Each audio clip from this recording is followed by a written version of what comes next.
नमस्कार दोस्तों, मैं आप सभी का सृष्टि नर्सिंग एकेडमी की ऑनलाइन क्लासेज में स्वागत करता हूं। आशा करता हूं कि आप सभी स्वस्थ होंगे। जैसा प्यार पिछली वीडियोज पर देखने को मिल रहा है, ऐसा ही प्यार बनाए रखिएगा। बहुत ही इंपॉर्टेंट क्वेश्चन सेशन होने वाला बेटा आप लोगों के लिए आने वाले एग्जाम के लिए। अगर वीडियो आपको पसंद आए तो ज्यादा से ज्यादा शेयर कीजिएगा, चैनल को सब्सक्राइब कीजिएगा, वीडियो को लाइक जरूर कीजिएगा। आज की क्लास की शुरुआत कर लेते हैं एक मोटिवेशनल थॉट के साथ। मुश्किल नहीं है कुछ दुनिया में, तू जरा हिम्मत तो कर, ख्वाब बदलेंगे हकीकत में, तू जरा कोशिश तो कर। कितनी अच्छी बात बोली बेटा। कुछ भी इंपॉसिबल नहीं है इस दुनिया के अंदर। आप लोगों ने जन्म लिया है तो कुछ भी, कोई भी काम, कुछ भी बात इंपॉसिबल नहीं है, लेकिन उसके लिए हिम्मत करनी पड़ेगी, मेहनत करनी पड़ेगी। ख्वाब बदलेंगे हकीकत में। जो आपने सोच रखा है, जो आपके ड्रीम्स हैं, जो आपके ड्रीम्स है, जो आपके सपने हैं, जो आपने उसके बारे में सोच रखा हो, हकीकत में बदलेंगे बेटा, हकीकत में बदलेंगे। लेकिन उसके लिए क्या करनी पड़ेगी? कोशिश करनी पड़ेगी, मेहनत करनी पड़ेगी। और ज्यादा पढ़ने की जरूरत नहीं बेटा। अपने नर्सिंग प्रोफेशन में आप सभी को पता है 4 से 5 घंटे पढ़ने से ही काम चल जाएगा, लेकिन एक कंटिन्यूटी होना जरूरी है। कंटिन्यूटी होना बहुत ही ज्यादा जरूरी है। कंटिन्यूटी होगी तो बेटा 101% सिलेक्शन हो जाएगा और बहुत जल्द सिलेक्शन होगा और बहुत जल्द ही आपके ख्वाब भी बदल जाएंगे। आज की क्वेश्चन सेशन की शुरुआत करते हैं। आज की क्लास का सबसे पहला क्वेश्चन है, सभी बच्चे लाइव चैट के अंदर या कमेंट बॉक्स के अंदर आंसर देने की कोशिश करें बेटा। एक client has his leg immobilised in a long cast. देखिएगा, एक क्लाइंट है जिसको बेटा लेग इमोबिलाइज हुई है लॉन्ग कास्ट, उसको प्लास्टर कास्ट अप्लाई किया गया है और उसको लेग इमोबिलाइज मूवमेंट करने के लिए मना किया गया है। Which of the following assessment would indicate the early beginning of circulatory impairment. तो बेटा कौन सा साइन होगा जो कि अर्ली दर्शाएगा सबसे पहले कि सर्कुलेटरी इंपेयर्ड हो गया है, सर्कुलेटरी जो ब्लड फ्लो है उसके अंदर कोई ना कोई कमी आ गई है। तो कौन सा साइन दर्शाएगा बेटा? ऑप्शन फर्स्ट है इनएबिलिटी टू मूव टोज, अंगूठे को मूव करने में उसको प्रॉब्लम होगी। ऑप्शन सेकंड है साइनोसिस ऑफ टो के अंदर साइनोसिस हो जाएगा। ऑप्शन 3 है complaint of cast tightness, complaint करेगा कि कास्ट टाइटनेस है। ऑप्शन 4 टिंगलिंग ऑफ टोज, फटाफट टिंगलिंग ऑफ टोज, ऐसा बोलेगा कि उसके जो अंगूठा है, अंगूठे के अंदर ऐसी सेंसेशन आ रही है जैसे चींटियां चल रही हो। तो फटाफट राइट आंसर दीजिए बेटा। कौन सा ऑप्शन करेक्ट रहने वाला आपके अनुसार है? एक पेशेंट है, पेशेंट को प्लास्टर कास्ट लगा हुआ है, उसको इमोबिलाइज रखा जाना है बेटा, उसके किसी भी प्रकार की मूवमेंट नहीं करवानी है, उसको अवॉइड किया गया है। तो कौन से प्रकार का सबसे पहला साइन देखने को मिलेगा असेसमेंट के टाइम पर कि उसके अंदर सर्कुलेटरी इंपेयर्ड हो गया है? इमोबिलिटी टू मूव टोज, अपने अंगूठे को मूवमेंट नहीं कर पाएगा। साइनोसिस देखने को मिलेगा, कंप्लेंट करेगा कि टाइट हो गया है कास्ट, और टिंगलिंग ऑफ टोज, ऐसी सेंसेशन आएगी जैसे कि चींटियां चल रही हैं उसके अंगूठे के ऊपर। तो सबसे पहले क्या देखने को मिलेगा बेटा? Tingling of toes, tingling of A toes. उसको ऐसा महसूस रहेगा, नबनेस होने लग जाएगी, सूनापन आने लग जाएगा अंगूठे के अंदर, अगर बेटा सबसे पहला साइन सर्कुलेटरी इंपेयरमेंट का आएगा तो। ऑप्शन नंबर 4 अपना राइट आंसर रहेगा। नेक्स्ट क्वेश्चन रुक करते बेटा। नेक्स्ट क्वेश्चन रहने वाला आज की क्लास का, for controlling outbreak of cholera which of the following measure are suggested. देखिएगा बेटा, एक्सेप्ट बोला है लास्ट में, इस चीज को पढ़ना मत भूलिएगा कभी भी। सबसे ज्यादा क्वेश्चन बच्चा गलत ही इस वर्ड की वजह से करता है। एक्सेप्ट पूछा है, इसलिए पूछा है कि किसी एरिया के अंदर कोलेरा आउटब्रेक हो गया है तो कौन से प्रकार का मेजर होगा जो कि सजेस्ट किया जाएगा उसको कंट्रोल करने के लिए, किसी एक चीज को छोड़कर। अपने पास 4 ऑप्शन है, 4 में से 3 को अपन फॉलो कर सकते हैं, सजेस्ट कर सकते हैं, लेकिन एक ऑप्शन को अपने को छोड़ना है जिसको अपन सजेस्ट नहीं कर सकते। ऑप्शन फर्स्ट है मास कीमोप्रोफाइलेक्सिस। सबसे पहले सर अपन मास कीमोप्रोफाइलेक्सिस कर सकते हैं, पूरे के पूरे एरिया में क्या कर सकते हैं, उसे बचाने के लिए अपन मेडिसिन को डिस्ट्रीब्यूट कर सकते हैं। ऑप्शन सेकंड है प्रॉपर डिस्पोजल ऑफ एक्सक्रेटा, जो भी वेस्ट होगा उसको प्रॉपर डिस्पोजल करना होगा, उसको अच्छे से नष्ट करना होगा। ऑप्शन 3 है क्लोरिनेशन ऑफ वाटर, वाटर को क्लोरिनेशन करना होगा। ऑप्शन 4 है early detection of cases and management, जल्दी से जल्दी फटाफट क्या करना है, केसेस को डिटेक्ट करना है और उनको मैनेज करना है। तो फटाफट राइट आंसर दीजिएगा बेटा, कौन सा ऑप्शन राइट रहने वाला है? कोलेरा है, विब्रियो कोलेरा इसका पॉजिटिव एजेंट होता है। अगर मैं टेट्रासाइक्लिन इसकी बेटा ड्रग ऑफ चॉइस रहती है। और बेटा राइस वाटर स्टूल, कैसा स्टूल बेटा? राइस वाटर स्टूल इसके अंदर देखने को मिलता है। अगर ये आउटब्रेक हो गया किसी एक पर्टिकुलर, मैं बोल सकता हूं किसी एक कम्युनिटी के अंदर फैला हुआ है, तो उसको रोकने के लिए कौन से कदम उठाए जाएंगे, कौन सा सजेशन किया जाएगा, मास कीमोप्रोफिलैक्सिस पूरे एरिया में दवाइयां बांटी जाएंगी क्या, उसको जो भी वेस्ट मटेरियल उसको डिस्पोजल किया जाएगा, वाटर को क्लोरिनेशन किया जाएगा या अर्ली डिटेक्शन किया जाएगा, केस एंड मैनेजमेंट, कौन सी बात गलत होगी। तो हमेशा याद रखिएगा मास कीमोप्रोफिलैक्सिस को इतना ज्यादा सजेस्ट नहीं करेंगे, क्योंकि बेटा पूरे के पूरे एरिया के अंदर क्या पता कितना बड़ा एरिया है, उसके अंदर दवाई बांटना पॉसिबल नहीं है और कंडीशन को रोकना ठीक नहीं होगा, संभव नहीं होगा। अपन क्या कर सकते हैं, वाटर को क्लोरिनेशन करके भी रोक सकते हैं, सारे जो भी वेस्ट होगा वेस्ट को डिस्पोजल करके रोक सकते हैं, और सारे अर्ली जल्दी से जल्दी डिटेक्ट करेंगे, उसको मैनेज करने की कोशिश करेंगे। इन सभी तीनों बातों से कंट्रोल हो सकता है कोलेरा।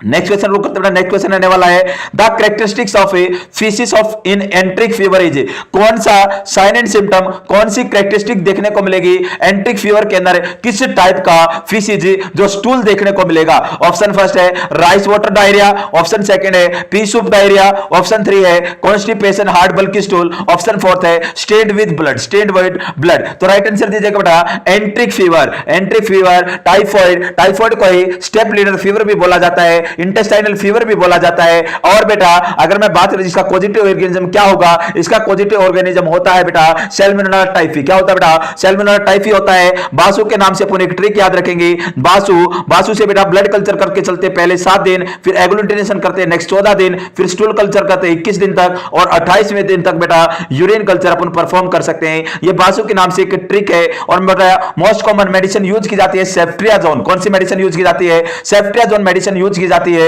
एंट्रिक फीवर के अंदर, टाइफाइड के अंदर। और इसके अंदर कैसे कैरेक्टरिस्टिक्स का फीसिस स्टूल देखने को मिलेगा, पी सूप डायरिया। कैसे देखने को मिलेगा बेटा, पी सूप डायरिया देखने को मिलेगा। अगर वीडियो आपको पसंद आ रही तो ज्यादा से ज्यादा लाइक कीजिएगा बेटा, वीडियो को लाइक जरूर कीजिएगा, शेयर जरूर कीजिएगा अपने फ्रेंड सर्कल के अंदर। नेक्स्ट क्वेश्चन अगर मैं बात करूं, नेक्स्ट क्वेश्चन आज की क्लास का, wound dehiscence primarily take place during which phase of wound healing. देखिएगा कितना अच्छा क्वेश्चन बोला गया है। वुंड डेहिसेंस है सबसे पहले कौन से वुंड हीलिंग की फेज के अंदर देखने को मिलेगा।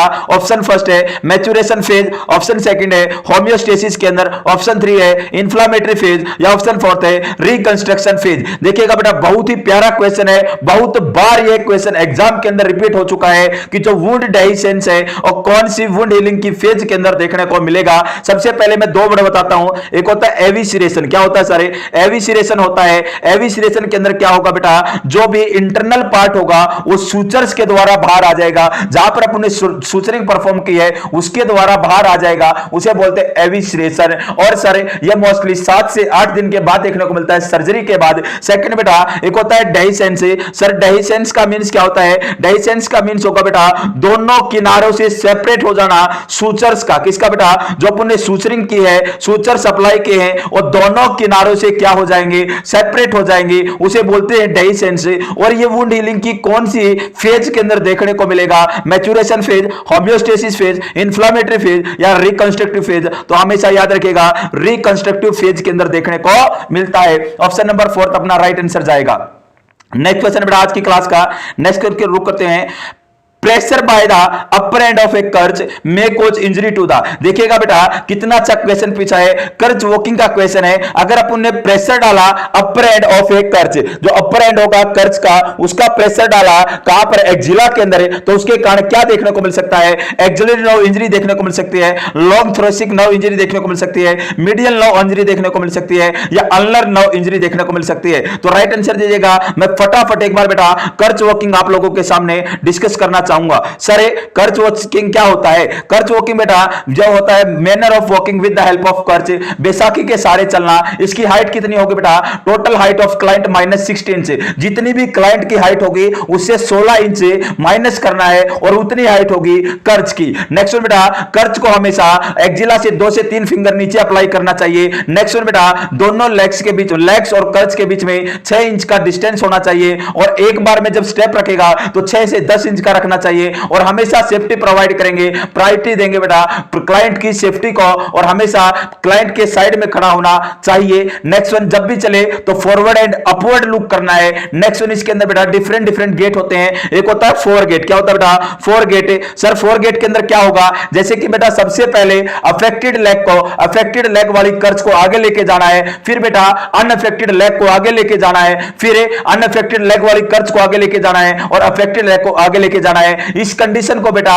उस कंडीशन के अंदर यूज कर सकते हैं जिसके अंदर बेटा जो पेशेंट होगा पूरा का पूरा वेट बियर कर लेता है दोनों पैरों के ऊपर, केवल और केवल एक पैर का प्रोस्थेसिस हुआ है, एक पैर के अंदर एम्पुटेशन हुआ है, एक पैर के अंदर डुप्लीकेट लेग का यूज किया गया है। एक होता बेटा 2 पॉइंट गेट है। सर 2 पॉइंट गेट के अंदर क्या होगा? 2 पॉइंट गेट के अंदर बेटा अफेक्टेड साइड की कर्चे और अफेक्टेड साइड एक साथ जाएगा, फिर अनअफेक्टेड साइड की कर्चे और अनअफेक्टेड लेग एक साथ जाएगा। और यह देखने को मिलता है जब पेशेंट बेटा पार्शियली वेट बियर करे, क्या सर करे? पार्शियली वेट बियर करे, पूरी तरीके से वेट बियर ना कर पाए, उसी कंडीशन के अंदर ऐसा देखने को मिलता है। दोनों लेग का प्रोस्थेसिस देखने को मिल सकता है। नेक्स्ट वन एक होता है 3 पॉइंट गेट है। 3 पॉइंट गेट के अंदर क्या होगा बेटा? 3 पॉइंट गेट के अंदर दोनों की दोनों कर्च पहले जाएंगी और साथ में अफेक्टेड लेग जाएगा और फिर अनअफेक्टेड लेग जाएगा, इसे बोलते हैं 3 पॉइंट गेट। एक होता है बेटा स्विंग थ्रो। स्विंग थ्रो होता है। स्विंग थ्रो के अंदर क्या होगा बेटा? दोनों की दोनों कर्च जाएंगी और कर्च से आगे जाना चाहिए, कर्च से आगे जंप करेंगे, कर्च लाइन से आगे जंप करेंगे, इसे बोलते हैं स्विंग थ्रो। एक होता है स्विंग टू, दोनों कर्च आगे गई लेकिन बेटा जो जंप करेंगे वो कर्च लाइन से पीछे होगा, उसे बोलते हैं स्विंग टू। अगर बेटा स्टेयर्स अप सीढ़ियां चढ़नी है, सीढ़ियां चढ़ेगा तो बेटा अनअफेक्टेड लेग पहले जाएगा, फिर दोनों कर्च जाएंगी और अफेक्टेड लेग जाएगा। अगर बेटा स्टेयर्स डाउन, अगर सीढ़ियां नीचे उतर रहा है तो पहले दोनों कर्च आएंगी, अफेक्टेड लेग आएगा, उसके बाद अनअफेक्टेड लेग आएगा। और सर अगर सिट डाउन करना है, बैठ रहा है क्लाइंट, दोनों कर्च को होल्ड करेगा, अनअफेक्टेड साइड कौन सी साइड बेटा? अनअफेक्टेड साइड होल्ड करेगा दोनों कर्च को और होल्ड करेगा अफेक्टेड साइड से हैंडल को चेयर के और सिट डाउन हो जाएगा और ऐसे ही खड़े होना है। ये मैंने पूरा का पूरा बेटा आप लोगों को समझाने की कोशिश की है। कर्च वॉकिंग, अगर बेटा कर्च वॉकिंग का कर्च का पुनः प्रेशर अप्लाई करेंगे, सर कहां पर अप्लाई करेंगे? एक्जिला पे करेंगे तो एक्जिलर नर्व इंजरी हो सकती है, और अगर एक्जिलरी नर्व इंजरी होगी तो रेडियल नर्व इंजरी हो सकती है। और सर इसी को बोलते हैं सैटरडे नाइट पॉलिसी, और सर इसी को बोलते हैं हनीमून पॉलिसी। तो हम याद रखेंगे जिंदगी के अंदर। नेक्स्ट बेटा हमेशा अपने को जो वेट होगा वेट बियर करना चाहिए हैंडल ऑफ कर्च, कर्च के हैंडल पर वेट बियर करना चाहिए और 15 to 20 डिग्री एंगल पर एल्बो को फ्लेक्स करना चाहिए। पूरा का पूरा होता है कर्च वॉकिंग। तो अपना पहला ऑप्शन राइट आंसर जाएगा, एक्जिलरी नर्व डैमेज होने के चांसेस होंगे। अगर वीडियो आपको पसंद आ रही है तो बेटा एक बार कमेंट जरूर कीजिएगा। अगर वीडियो आपको पसंद आ रही है तो एक इमोजी भेजिएगा, हंसने वाली इमोजी भेजिएगा। मजा आ रहा है क्या क्लास के अंदर? मजा आ रहा है या नहीं आ रहा? अरे यूपी वाले, अलीगढ़ वाले बच्चे मजा आ रहा है या नहीं आ रहा? जम्मू वाले, रोहतक वाले, सभी आ जाए बेटा, सभी आ जाए एक ही क्लास के अंदर। नेक्स्ट वन अगर मैं बात करके चलो बेटा, नेक्स्ट क्वेश्चन है when the body is able to makes its own antibody. देखिएगा कितना शानदार क्वेश्चन पूछा गया है। When the body is able to makes its own antibody by having disease and recovering for vaccination it is known as. देखिएगा बेटा कितनी अच्छी बात बोली है, कितनी अच्छी बात बोली है कि एक बॉडी है, एक शरीर है, वो खुद से एबल हो जाए, स्वयं एबिलिटी हो उसकी कि एंटीबॉडी बनाए और डिजीज से ठीक हो जाए, डिजीज ठीक हो जाए, रिकवर हो जाए और फॉर बाय वैक्सीनेशन, और किसके द्वारा? वैक्सीनेशन के द्वारा भी ठीक हो जाए। इट इज नोन एज, इसे क्या बोलेंगे? एक्वायर्ड इम्यूनिटी बोलेंगे, एक्टिव इम्यूनिटी बोलेंगे, पैसिव इम्यूनिटी बोलेंगे या पैसिव एक्वायर्ड इम्यूनिटी बोलेंगे। तो फटाफट राइट आंसर दीजिए बेटा, इसको क्या बोल के चलेंगे? इसे क्या बोलेंगे? इसे क्या बोलेंगे बेटा? पैसिव एक्वायर्ड बोलेंगे, क्या पैसिव इम्यूनिटी बोलेंगे, एक्टिव इम्यूनिटी बोलेंगे, एक्वायर्ड इम्यूनिटी बोलेंगे। सबसे पहले अगर मैं बात करके चलो बेटा, इम्यूनिटी क्या होता है? Response against, response power of the body, sorry resistance power of the body, resistance power of the body immunity बोला जाएगा। इम्यूनिटी दो प्रकार की होती है, एक होती है इन्नेट इम्यूनिटी, एक होती है एक्वायर्ड इम्यूनिटी। अब कुछ बच्चों का कमेंट भी आएगा सर एक हार्ड इम्यूनिटी भी होती है, बिल्कुल होती है, लेकिन मोस्ट कॉमन अपन दो पढ़ते हैं, इन्नेट इम्यूनिटी और एक्वायर्ड इम्यूनिटी। इन्नेट बेटा इंडिविजुअल की अलग होगी, अलग स्पीशीज की अलग होगी, रेसिस के अंदर अलग देखने को मिलेगी। एक्वायर्ड होती है, इन्नेट होती है बाय बर्थ प्रेजेंट होगी, एक्वायर्ड बेटा after birth during the time of life period, जैसे जैसे जिंदगी बढ़ेगी ऐसी ऐसी इम्यूनिटी डेवलप होगी, इसको बोलेंगे एक्वायर्ड इम्यूनिटी। एक्वायर्ड इम्यूनिटी दो प्रकार की होती है, एक्टिव होती है और पैसिव होती है। एक्टिव के अंदर दो आएंगे,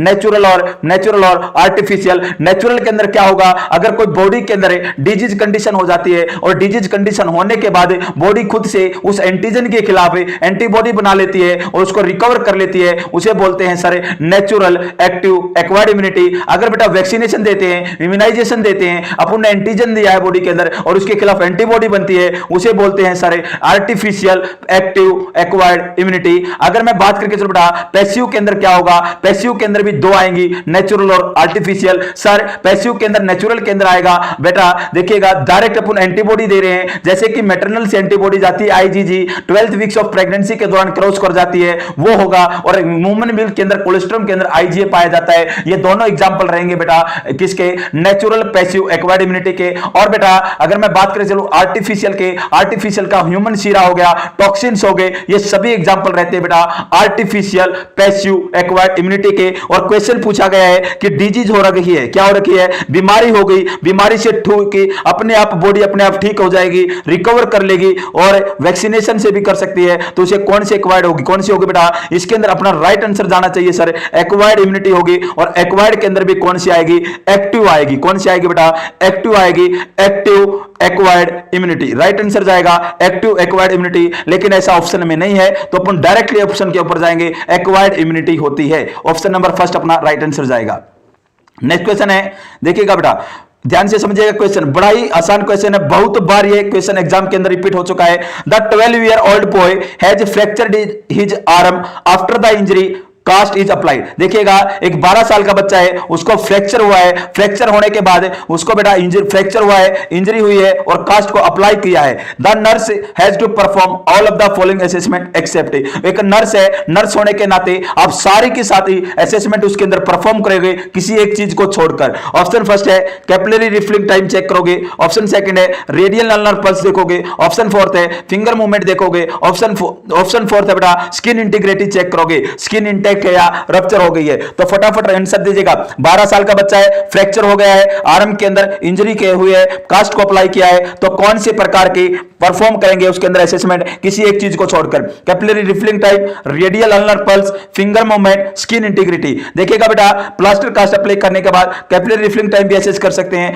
रेडियल अल्नर पल्स भी चेक करेंगे, फिंगर्स की मूवमेंट भी करवा के देखेंगे ताकि कोई टाइट वगैरह तो नहीं हो गया है, कंपार्टमेंट सिंड्रोम से बचाने के लिए बेटा एक ही नहीं करती, स्किन इंटीग्रिटी को चेक करने का एसेस करने की कोई जरूरत नहीं है। Option number 4 is the right answer. Next question आज की क्लास का, the symptom most commonly associated with the left sided heart failure. कौन सा सिस्टम होगा, कौन सा साइलेंट सिम्टम होगा जो कि मोस्ट कॉमनली देखने को मिलता है, जुड़ा हुआ रहता है लेफ्ट साइडेड हार्ट फेलियर से? Shortness of breath, oedema, hepatic failure या परप्यूरा। तो राइट आंसर दीजिएगा बेटा, लेफ्ट साइडेड हार्ट फेलियर है तो कौन सा सिम्टम है मोस्ट कॉमन देखने को मिलेगा? देखिएगा वैसे तो 4 प्रकार का हार्ट फेलियर होता है, right heart failure, left heart failure, systolic heart failure और डायस्टोलिक हार्ट फेलियर। और अगर मैं बात करके चलो बेटा होगा तो सबसे मोस्ट कॉमन अपन 2 प्रकार के ही पढ़ के चलते हैं, एक तो बेटा राइट और एक लेफ्ट। राइट के अंदर क्या होगा और लेफ्ट के अंदर क्या होगा? अगर राइट हार्ट फेलियर होता है तो बेटा सिस्टेमिक साइन एंड सिम्टम आएंगे, सिस्टेमिक साइन एंड सिम्टम आएंगे, लीवर एनलार्जमेंट देखने को मिलेगा, स्प्लीन एनलार्जमेंट देखने को मिलेगी। नेक्स्ट वन बेटा अगर मैं बात करके चलो जो अपना कार्डियक है, प्लूरल इफ्यूजन होगा, पेरिकार्डियल इफ्यूजन होगा, पेरिटोनाइटिस देखने को मिल सकता है, पेरिटोनियल फ्लूइड ज्यादा हो सकता है। नेक्स्ट वन अगर मैं बात करके चलो बेटा जुगुलार वेन डिस्टेंसिल वगैरह देखने को मिल सकता है, पूरी बॉडी के अंदर एडिमा हो सकता है। ये होते हैं राइट के। लेफ्ट से बेटा लेफ्ट अगर साइडेड हार्ट फेलियर होता है तो हमेशा जिंदगी के अंदर याद रखिएगा पल्मोनरी से रिलेटेड, लंग्स से रिलेटेड साइन एंड सिम्टम देखने को मिलेंगे। और ऑप्शन के अंदर सबसे पहला ऑप्शन ही लंग्स से रिलेटेड दिया गया है, उसको सांस लेने में क्या होगी, प्रॉब्लम होगी, shortness of breath is the right answer जाएगा बेटा, लेफ्ट साइड हार्ट फेलियर के अंदर मोस्ट कॉमन देखने को मिलता है। नेक्स्ट क्वेश्चन अगर मैं बात करें चलूं, catheter cleaning should be done from, जो कैथेटर होगा कैथेटर को क्लीन करना है, शुड बी डन फ्रॉम, कहां से कहां क्लीन करेंगे बेटा कैथेटर को? Sir less clean to more clean, sir less clean to more clean करेंगे, more clean to less clean करेंगे, यूजिंग सर्कुलर स्ट्रोक्स में करेंगे, एनी ऑफ द अबव, इनमें से कोई भी एक कर सकते हैं। तो बताइएगा बेटा कौन सा करके चलेंगे बेटा, कौन सा करके चलेंगे? मैं साथ के साथ एक क्वेश्चन पूछता हूं आप लोगों से, अगर मैं बात करके चलो बेटा मेल के अंदर कैथेटराइजेशन करना है, कैथेटराइजेशन करने के लिए जब अपन पेनिस को क्लीन करेंगे तो उसको कौन सी डायरेक्शन में क्लीन करना है, पेनिस को कौन सी डायरेक्शन में क्लीन करना है? कमेंट बॉक्स के अंदर लाइव चैट के अंदर आंसर दीजिएगा। इसका आंसर आएगा बेटा अगर कैथेटर को क्लीन करना है तो less contaminated to more contaminated करना है, लेकिन ऐसा ऑप्शन में नहीं है, लेकिन ऑप्शन में दे दिया लेस कंटामिनेटेड का मीन होगा मोर क्लीन, ज्यादा क्लीन से लेस क्लीन की तरफ जाना है। Option number 2 is the right answer. Option number 2 क्या रहेगा बेटा अपना राइट आंसर रहेगा सर। नेक्स्ट क्वेश्चन बेटा आज की क्लास का अगर मैं बात करके चलूं, देखिएगा, बड़ा ही प्यारा क्वेश्चन है। Patient having sickle cell crisis is admitted to emergency ward with complaint of pain which of the following should the nurse institute. देखिएगा, अगर मैं बात करके चलो बेटा, एक पेशेंट है, पेशेंट के अंदर सिकल सेल क्राइसिस हो गया है और एडमिटेड है, इमरजेंसी वार्ड के अंदर है, कंप्लेंट कर रहा है पेन की, विच of the following should the nurse, immediate आएगा बेटा, इमीडिएट आएगा, इंस्टीट्यूट नहीं, यहां पर इमीडिएट आएगा, सॉरी मिसप्रिंट हो गया है टाइपिंग करते टाइम, क्या आएगा, इमीडिएट आएगा। कौन सिकल सेल क्राइसिस के अंदर एडमिटेड है इमरजेंसी के अंदर, तो कौन सी कंप्लेंट कर रहा है, पेन की, तो नर्स का इमीडिएट एक्शन क्या होगा, administer analgesics as per order, फटाफट ऑर्डर देने के बाद एनाल्जेसिक्स दे देनी है। Assist the patient to walk, जब पेशेंट वॉक करेगा उस टाइम असिस्ट करना है। Elevated foot end of bed, foot end को उठा देना है। Provide nasal oxygen therapy, nasal oxygen therapy provide करनी है। एक बार बेटा फटाफट मैं रिवाइज कर देता हूं सिकल सेल को। सर सिकल सेल एक एनीमिया होता है जिसके अंदर बेटा 6th नंबर जो चेन होती है, बीटा चेन होती है, उसके ऊपर ग्लूटामिक एसिड होता है। लेकिन सिकल सेल एनीमिया के अंदर क्या देखने को मिलेगा, अपने को देखने को मिलता है बेटा वेलिन आ जाता है, ग्लूटामिक एसिड की जगह कौन आ जाएगा, वेलिन आ जाएगा। और जो अपनी एस सेल होती हैं वो बहुत ज्यादा क्या होती हैं, हाइपर एक्टिव होती हैं ऑक्सीजन के प्रति। अगर उनको ऑक्सीजन नहीं मिलेगी तो सिकल सेल की बन जाएंगी। किस सेल की बन जाएंगी बेटा, सिकल सेल की। सर क्यों होंगी, क्योंकि एग्रीगेशन देखने को मिलेगा हीमोग्लोबिन का आपस में और सिकल सेल बन जाएंगी। ये कंडीशन बेटा रिसॉल्व भी हो सकती है अगर उसको भरपूर मात्रा में ऑक्सीजन दे दी जाए। अगर लेकिन ये कंडीशन बार बार देखने को मिल रही है तो मेम्ब्रेन्स क्या हो जाएंगी, आरबीसी की जो मेम्ब्रेन है वीक हो जाएंगी, और वीक हो जाएंगी तो सारे एनीमिया देखने को मिल सकता है और सारे जॉन्डिस देखने को मिल सकता है। अगर मैं बात करके चलो बेटा, आप सभी को पता होगा लीवर हो गया, स्प्लीन हो गया, अपना फेशियल बोन हो गया और अपना फ्रंटल बोन हो गया। यहां से क्या बनता है सर, आरबीसी का प्रोडक्शन बनता है। तो ये बेटा आरबीसी का प्रोडक्शन बनेगा, एनीमिया हुआ है तो ज्यादा प्रोडक्शन करना पड़ेगा, और ज्यादा प्रोडक्शन करना पड़ेगा तो एनलार्जमेंट देखने को मिलता है। और एनलार्जमेंट, अगर स्प्लीन का एनलार्जमेंट हो गया तो बेटा स्प्लीन का एनलार्जमेंट होगा तो उसके कारण अपने को ऑटोस्प्लीनेक्टोमी देखने को मिलेगी। ऐसा क्यों होगा सर, क्योंकि बेटा जब आरबीसी का बार बार डिस्ट्रक्शन होगा तो उसके कारण ये देखने को मिलेगा। और अगर स्प्लीनेक्टोमी करते हैं तो 3 वैक्सीनेशन का हमेशा याद रखिएगा। एक तो कौन सी sir, pneumococcal pneumonia, streptococcal pneumonia, एक हिमोफिलियस इन्फ्लुएंजा, और बेटा नेक्स्ट वन है, अगर मैं बात करके चलूं हैंड्स के अंदर स्वेलिंग देखने को मिल सकती है, हैंड्स के अंदर स्वेलिंग देखने को मिल सकती है, पेन देखने को मिल सकता है। और इसकी मैनेजमेंट क्या रहती है, इसका मैनेजमेंट सबसे पहला मैनेजमेंट रहता है ऑक्सीजन थेरेपी को यूज करना। किसको यूज करना, ऑक्सीजन थेरेपी प्रोवाइड करवा के चलना है। देखिएगा मेनिंजोकोकल मेनिंजाइटिस 3 वैक्सीन देनी बेटा, मेनिंजोकोकल मेनिंजाइटिस और हिमोफिलियस इन्फ्लुएंजा और बेटा स्ट्रेप्टोकोकल निमोनिया, ये 3 वैक्सीनेशन करके चलेंगे। किसके अंदर, अगर स्प्लीन इन तीनों को बचाने का कार्य करती है। नेक्स्ट बेटा एक होता है सिकल सेल क्राइसिस की मैं बात करके चलूं तो हवस के नाम से याद रखिएगा। किस नाम से, हवस के नाम से याद रखने की कोशिश कीजिएगा।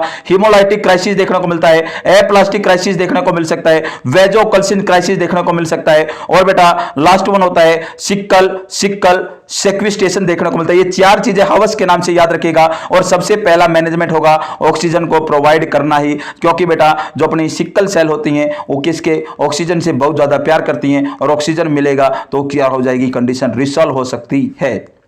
नेक्स्ट क्वेश्चन आज की क्लास का, Which active exercise are increased if traction is applied? कौन सी एक्टिव एक्सरसाइज होगी जिसको एनकरेज किया जाता है जब ट्रैक्शन अप्लाइड किया गया हो। To improve the condition of patient, improve करने कंडीशन पेशेंट की। टू प्रिवेंट फुट ड्रॉप से बचाने के लिए। टू इंप्रूव सर्कुलेशन को बढ़ाने के लिए। टू अवॉइड बेड सोर पे बचाने के लिए। बेटा क्यों एक्टिव एक्सरसाइज होगा उसको इंक्रीज किया जाता है, इंकरेज किया जाता है, इंस्ट्रक्ट किया जाता है क्लाइंट को कि एक्टिव एक्सरसाइज करते रहो। किस चीज से बचाने के लिए, तो हमेशा याद रखेगा टू प्रिवेंट फुट ड्रॉप्स। किससे बेटा, to prevent foot drops. Next question है आज की क्लास का, an infant on the ward is receiving digoxin and diuretics.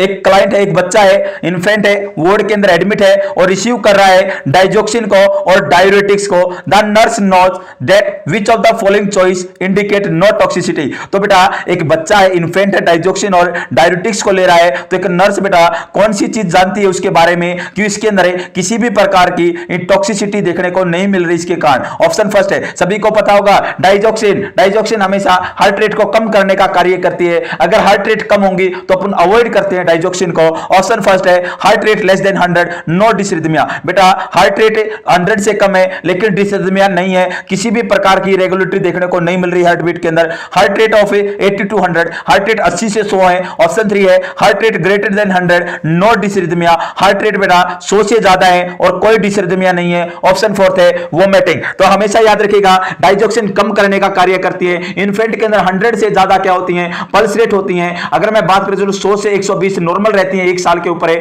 Heart rate बेटा। अगर मैं बात करके चलूं सर 100 से तो ऊपर रहनी चाहिए और डिसरिथमिया नहीं देखना चाहिए, तब ये अपन बोल सकते हैं कि डाइजोक्सिन और डायरेटिक्स देने से किसी भी प्रकार का टॉक्सिसिटी वगैरह देखने को नहीं मिल रही इस बंदे के अंदर। तो ऑप्शन नंबर 3 अपना राइट आंसर जाएगा। Option number 3 is the right answer.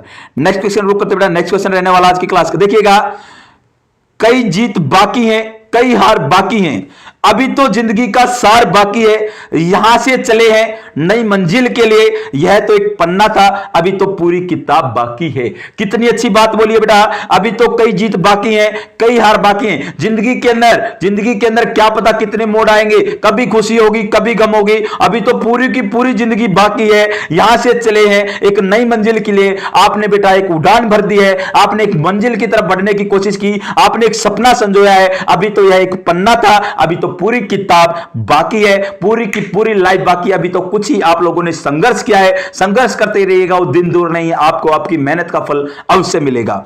Next question है बेटा आज की क्लास का, विच of the following function is influenced by the autonomic nervous system. देखिएगा ऑटोनोमिक नर्वस सिस्टम के द्वारा कौन सा फंक्शन होगा जो कि प्रभावित किया जाएगा? ऑप्शन फर्स्ट है, देखिएगा बेटा क्वेश्चन पूछा गया है ऑटोनोमिक नर्वस सिस्टम के द्वारा कौन सा फंक्शन होगा जिसको इन्फ्लुएंस कर सकता है, प्रभावित कर सकता है। सर नी जर्क रिस्पॉन्स को, पिपुलरी रिफ्लेक्स को, पेरिस्टाल्सिस ऑफ इंटेस्टाइन को, या ब्लिंकिंग ऑफ आई को? राइट आंसर दीजिए बेटा एएनएस के द्वारा। एएनएस के द्वारा किसको प्रभावित किया जा सकता है? एएनएस के द्वारा, ऑटोनोमिक नर्वस सिस्टम के द्वारा, सिंपैथेटिक पैरासिम्पैथेटिक, किसके द्वारा कौन सी फंक्शन को इन्फ्लुएंस किया जा सकता है, प्रभावित किया जा सकता है? तो हमेशा याद रखिएगा पेरिस्टाल्सिस ऑफ इंटेस्टाइन को क्या किया जा सकता है, प्रभावित किया जा सकता है। मूवमेंट्स को, जो पेरिस्टाल्टिक मूवमेंट होती हैं उनको प्रभावित किया जा सकता है इंटेस्टाइन के अंदर। नेक्स्ट वन बेटा, feature of A metabolic acidosis. कौन सा फीचर होगा मेटाबॉलिक एसिडोसिस का? आपको 4 ऑप्शन है, 4 में से कौन सा साइन दिखेगा किसके कारण मेटाबॉलिक एसिडोसिस हो सकता है? लो प्लाज्मा बाइकार्बोनेट, प्लाज्मा के अंदर बाइकार्बोनेट का लेवल कम है। ऑप्शन सेकंड है high plasma carbonate, carbon dioxide, plasma के अंदर कार्बन डाइऑक्साइड का लेवल ज्यादा है, पीएच अबव 7.45, पीएच बेटा 7.45 से ज्यादा है, या ऑप्शन फोर्थ है बोथ ए एंड बी। तो फटाफट राइट आंसर दीजिएगा बेटा, कौन सा ऑप्शन आपको दर्शाएगा कि इस बंदे के अंदर मेटाबॉलिक एसिडोसिस है? कौन सा ऑप्शन दर्शाएगा? तो हमेशा याद रहे, फटाफट फटाफट सभी बच्चे कमेंट बॉक्स के अंदर राइट आंसर देने की कोशिश करें, राइट आंसर देने की कोशिश करें। सर प्लाज्मा का लेवल, प्लाज्मा के अंदर बाइकार्बोनेट का लेवल कम होगा तब अपन मेटाबॉलिक एसिडोसिस बोलेंगे क्या? प्लाज्मा के अंदर कार्बन डाइऑक्साइड का लेवल ज्यादा होगा तब मेटाबॉलिक एसिडोसिस बोलेंगे, या पीएच 7.45 से ज्यादा होगा तब बोलेंगे, या ए और बी दोनों ऑप्शन है राइट जाएंगे? तो हमेशा याद रखिएगा बेटा प्लाज्मा बाइकार्बोनेट का लेवल कम है तो ये इंडिकेट करता है मेटाबॉलिक एसिडोसिस को इंडिकेट करने का कार्य करेगा। Option number is the first is the right answer. Next question है movement of body part towards the body midline is termed as. देखिएगा बेटा मूवमेंट करना है, बॉडी के पार्ट को बॉडी की मिड लाइन की तरफ लेके आना है, उस टर्म को क्या बोलेंगे? अबडक्शन, अडक्शन, एक्सटेंशन, प्रोनेशन, क्या बोल के चलेंगे बेटा? राइट आंसर दीजिएगा उस टर्म को क्या बोलेंगे? Movement of body part towards the body mid line, body की मिड लाइन की तरफ है, बीच की तरफ है, अपने को किसी बॉडी पार्ट को लेके आना है, उसको अबडक्शन बोलेंगे, अडक्शन बोलेंगे, एक्सटेंशन बोलेंगे, या प्रोनेशन बोलेंगे? तो हमेशा आंसर याद जाएगा बेटा अडक्शन बोलेंगे। ऐड करना है सर, अपने को बॉडी के पार्ट की तरफ लेके आना। Option number second is the right answer. Next question बेटा आज की क्लास का, which among the following complication will be present in a client following gastrectomy? देखिएगा कौन से प्रकार की कॉम्प्लिकेशन देखने को मिल सकती है एक क्लाइंट के अंदर है गैस्ट्रेक्टोमी के कारण। देखिएगा बेटा गैस्ट्रेक्टोमी क्या होगा? स्टमक को अपन ने रिमूव कर दिया और स्टमक को रिमूव करने के कारण कौन सी कॉम्प्लिकेशन देखने को मिल सकती है? ऑप्शन फर्स्ट है एनीमिया देखने को मिलेगा, ऑप्शन सेकंड है डेफिशिएंसी फैट सोल्यूबल विटामिन देखने को मिलेंगे, पेप्टिक अल्सर देखने को मिलेगा, पेनसाइटोपिनिया देखने को मिलेगा, आरबीसी, डब्ल्यूबीसी, प्लेटलेट तीनों का लेवल डिक्रीज देखने को मिलेगा। तो राइट आंसर दीजिएगा बेटा, राइट आंसर दीजिएगा, कौन सा देखने को मिलेगा? राइट आंसर दीजिएगा बेटा, क्या देखने को मिलेगा? अरे बेटा क्या देखने को मिलेगा? तो राइट आंसर दीजिएगा, राइट आंसर दीजिएगा बेटा, राइट आंसर दीजिएगा। अरे सर अगर गैस्ट्रेक्टोमी करेंगे तो अपने को पता है स्टमक के अंदर पैराइटल सेल होती है और पैराइटल सेल HCl का प्रोडक्शन करती है और साथ के साथ इंट्रिंसिक फैक्टर का भी प्रोडक्शन करती है। और जो इंट्रिंसिक फैक्टर होता है और रिस्पॉन्सिबल होता है विटामिन B12 की एब्जॉर्प्शन के लिए इलियम के अंदर, अगर बेटा पैराइटल सेल से इंट्रिंसिक फैक्टर ही नहीं आएगा तो विटामिन B12 का एब्जॉर्प्शन क्या होगा? डिस्टर्ब होगा और उसके कारण पर्नीशियस एनीमिया, कौन सा एनीमिया बेटा? पर्नीशियस एनीमिया देखने को मिल सकता है। Option number first is the right answer. Next question है बेटा, which of the following nursing intervention is a priority for a patient with laryngotomy? देखिएगा बेटा एक क्लाइंट है, क्लाइंट के अंदर हो रखी है लैरिंजियोटोमी, उसके लैरिंग्स को रिमूव किया गया है, तो कौन सी प्रायोरिटी बनेगी? कौन सी इंटरवेंशन उसके अंदर करके चलनी है? ऑप्शन फर्स्ट है एस्टेब्लिश मीन ऑफ कम्युनिकेशन, उसके अंदर बेटा कम्युनिकेशन को बना के रखना है। ऑप्शन सेकंड है monitor for sign of infection, infection के साइन को मॉनिटर करना है। Monitor for hoarseness of voice, क्या करना है? मॉनिटर करना है कि उसके अंदर होर्सनेस ऑफ वॉइस आ रही है। ऑप्शन फोर्थ है keep trachea free from secretion, trachea को फ्री रखना है सिक्रीशन से। तो कौन सा ऑप्शन राइट जाएगा बेटा? कौन सा आंसर अपना राइट रहेगा? लैरिंजियोटोमी हो रखी है तो प्रायोरिटी के अनुसार कौन सी नर्सिंग इंटरवेंशन है उस पेशेंट के अंदर करनी है? सर उसके अंदर अपने को कम्युनिकेशन करना, आपस में बातचीत करनी है, उसको इन्फेक्शन के साइन को चेक करना है, उसके होर्सनेस ऑफ वॉइस को चेक करना है, या ट्रैकिया को फ्री रखना है सिक्रीशन से। तो राइट आंसर जाएगा बेटा option number D, sir trachea को अपन फ्री रखेंगे सिक्रीशन से। Option number fourth is the right answer. मैं मान सकता हूं लैरिंजाइटिस के अंदर क्या देखने को मिल सकता है? वॉइस देखने को मिल सकती है, होर्सनेस ऑफ वॉइस। लेकिन यहां पर लैरिंजेक्टोमी की है तो कौन सा नर्सिंग इंटरवेंशन सबसे पहले जाएगा? प्रायोरिटी के अनुसार बेटा ट्रैकिया के अंदर अगर सिक्रीशन होंगे, ट्रैकिया को अपन एयर वॉक्स बोलते हैं, विंड पाइप के नाम से जानते हैं, और इसके कारण क्या देखने को मिल सकती है? अपने को प्रॉब्लम देखने को मिल सकती है, ऑब्स्ट्रक्शन देखने को मिल सकती है एयरवे के अंदर। नेक्स्ट बेटा substance that stimulate and acquired immunity response और कॉल्ड, कौन सा सब्सटेंस होगा जो कि स्टिमुलेट करेगा और एक्वायर्ड इम्यूनिटी को, किसको बेटा? एक्वायर्ड इम्यूनिटी के रिस्पांस को, उसको क्या बोलेंगे? एंटीजन, एंटीबॉडी, कॉम्प्लीमेंट्स या हिस्टामिन? फटाफट राइट आंसर दीजिए बेटा, substance that stimulate and acquired immunity response और कॉल्ड, कौन सा सब्सटेंस होगा जो कि स्टिमुलेट करता है और एक्वायर्ड इम्यूनिटी को और एक्वायर्ड इम्यूनिटी का रिस्पांस शो करता है? उस सब्सटेंस का नाम क्या होगा? एंटीजन होगा, एंटीबॉडी होगा, कॉम्प्लीमेंट्स होगा या हिस्टामिन होगा? सर उस सब्सटेंस का नाम होता है एंटीजन। क्या होता है बेटा? एंटीजन। अरे जब एंटीजन जाएगा तभी बॉडी के अंदर एंटीबॉडी बनेगी, और एंटीबॉडी बनेगा तो उसके खिलाफ क्या देगा? रेजिस्टेंस पावर क्रिएट करेगा, उसको रिस्पांस देने का काम करेगा, उसको बोलते हैं एंटीजन। नेक्स्ट क्वेश्चन है बेटा आज की क्लास का, which of among the following parameter is helpful for assessing the effectiveness of hemodialysis? देखिएगा बेटा दो प्रकार का डायलिसिस होता है, एक हीमोडायलिसिस होता है, एक पेरिटोनियल डायलिसिस होता है। यहां पर बात की गई है हीमोडायलिसिस की। हीमोडायलिसिस को बेटा कौन सा इफेक्टिवनेस है क्यों दर्शाएगा, एसेस करेंगे, हेल्प करेगा, कौन सा पैरामीटर होगा कि इफेक्टिव है, अच्छा रिजल्ट आया है हीमोडायलिसिस का? ऑप्शन फर्स्ट है electrolyte value such as potassium, अपने को बेटा पोटासियम का लेवल चेक करके चलना है, वो दर्शा देगा। अगर नॉर्मल होगा तो बेटा नॉर्मल हो गया, इम्यूनोडायलिसिस अच्छा हुआ है। ऑप्शन सेकंड है लो सीरम क्रिएटिनिन लेवल, अगर सीरम क्रिएटिनिन लेवल कम हुआ है तो अपन बोल सकते हैं हीमोडायलिसिस का इफेक्ट आया है। ऑप्शन फोर्थ थर्ड है बेटा ब्लड प्रेशर को चेक करना है। ऑप्शन फोर्थ है यूरिन आउटपुट। तो फटाफट राइट आंसर दीजिएगा। सभी को पता होगा हीमोडायलिसिस अपन परफॉर्म करके चलते बेटा मेटाबॉलिक वेस्ट को बाहर निकालने के लिए, जब किडनी फेलियर हो जाती है, रीनल फेल हो जाती है, अपनी किडनी फिल्ट्रेट करने में अनेबल होती है, उस टाइम पर मेटाबॉलिक वेस्ट को बाहर निकालने के लिए अपन हीमोडायलिसिस करते हैं। और उसके अंदर बेटा ब्लड यूरिया नाइट्रोजन, मैं बोल सकता हूं सीरम क्रिएटिनिन का लेवल भी चेक होता है, बहुत ज्यादा बढ़ जाता है। अगर वो कम हो गया है तो इंडिकेट करेगा हीमोडायलिसिस का अपने को बेनिफिट मिला है, उसका इफेक्ट आया है। Option number second is the right answer.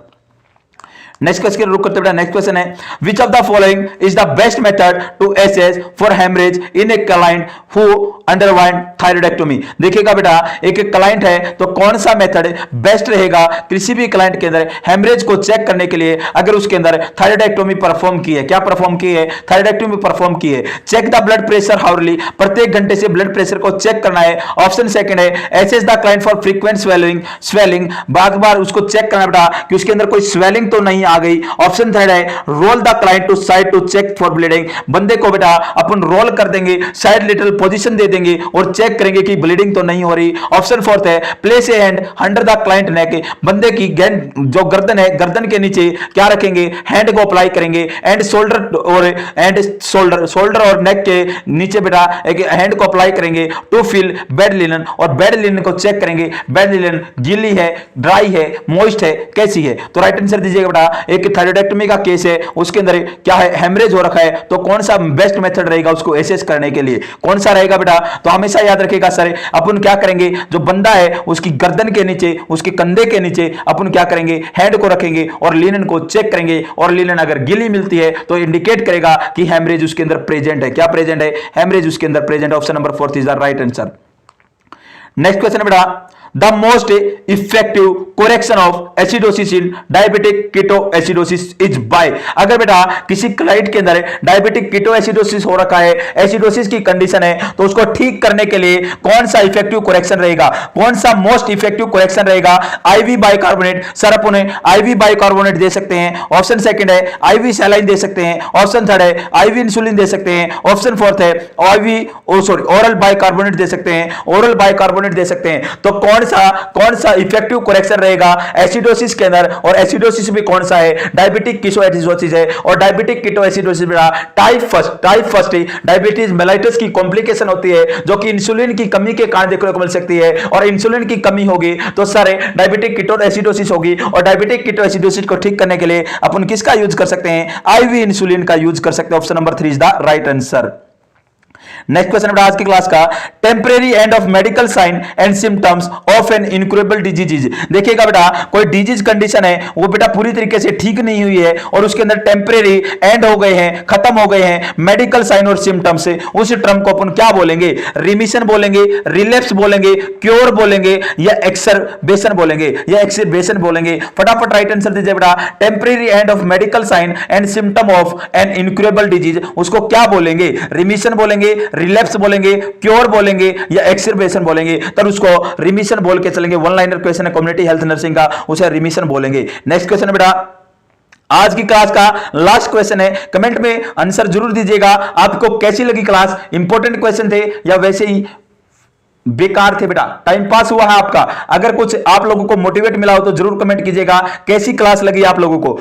Question है, which of the following action should be taken first to patient who is found with hypothermia. अगर देखिएगा बेटा, कौन सा एक्शन सबसे पहले अपने को परफॉर्म करना है अगर कोई क्लाइंट आपको किस में मिले, हाइपरथर्मिया में मिले। हाइपोथर्मिया का कोई क्लाइंट है बेटा, और उसके अंदर सबसे पहला एक्शन क्या रहेगा, सबसे पहले अनड्रेस द पेशेंट, पेशेंट को अनड्रेस करना है। Option second, use tepid water as a mist spray, अपने को टेपिड वाटर का यूज करना है और मिस्ट स्प्रे का यूज कर सकते हैं। ऑप्शन 3 है, remove patient from the hot environment, remove करना है पेशेंट को हॉट एनवायरनमेंट से। और ऑप्शन 4 है, place patient in continual breeze for electric fan, और लगातार पेशेंट को बनाए इलेक्ट्रिक फैन के आगे रखना है। हाइपोथर्मिया कंडीशन में सबसे इंपॉर्टेंट एक्शन, फर्स्ट एक्शन एक पेशेंट को बचाने के लिए क्या रहेगा, तो हमेशा याद रखिएगा उस क्लाइंट को बेटा रिमूव करना है उस हॉट एनवायरनमेंट से। Option number 3 is the right answer. आप सभी का क्लास में जुड़ने के लिए बेटा बहुत बहुत धन्यवाद। ऐसे ही बने रहिएगा, ऐसे ही प्यार देते रहिएगा, और दिन दूर नहीं है कि आपको भी आपकी मंजिल प्राप्त होगी। आप सभी का जुड़ने के लिए बहुत बहुत धन्यवाद।